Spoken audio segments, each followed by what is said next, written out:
नमस्कार मित्रांनो, आजचा व्हिडिओ टेट रिझल्ट 2025 विषयीचा आहे मित्रांनो. हा खूप महत्त्वाचा व्हिडिओ आहे.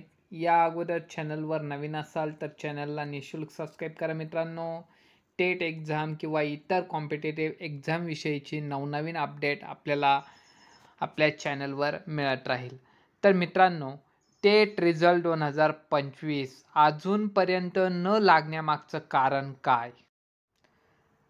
तर मित्रांनो, ऑनलाईन एक्झाम ही IBPS कंपनीने घेतलेली आहेत. तर मित्रांनो, IBPS कंपनी ही खूप मोठी कंपनी आहे आणि मित्रांनो, आपण छोटे ॲप्लिकेशन बघतो जे प्ले स्टोअरला अवेलेबल आहेत. तर मित्रांनो, त्या ॲप्लिकेशनमधून सुद्धा आपण टेट 200 मार्क्सची एक्झाम सॉल्व केली होती आणि 200 मार्क्सची एक्झाम सॉल्व केल्यानंतर ताबडतोब आपल्या स्क्रीनवर तो रिझल्ट त्यांनी केलेला आहे. आणि आता इतकी मोठी IBPS कंपनी आहे तरीसुद्धा रिझल्टला 2 महिने लागत आहेत.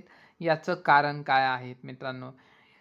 आणि मित्रांनो, आपण बघू शकता 12 जूनचा जो न्यूजपेपर आहे दिव्य मराठीचा, त्यामध्ये त्या न्यूजपेपरवर आपण जर बघितलं तर महाराष्ट्र राज्य परीक्षा परिषदेने स्वतःहून न्यूज दिलेली होती की रिझल्ट हा जूनच्या शेवटच्या आठवड्यामध्ये लागणार आहे. परंतु आता जुलैचा शेवटचा आठवडासुद्धा सुरू झालेला आहे, तरीसुद्धा अजूनपर्यंत टेट रिझल्ट लागलेला नाही.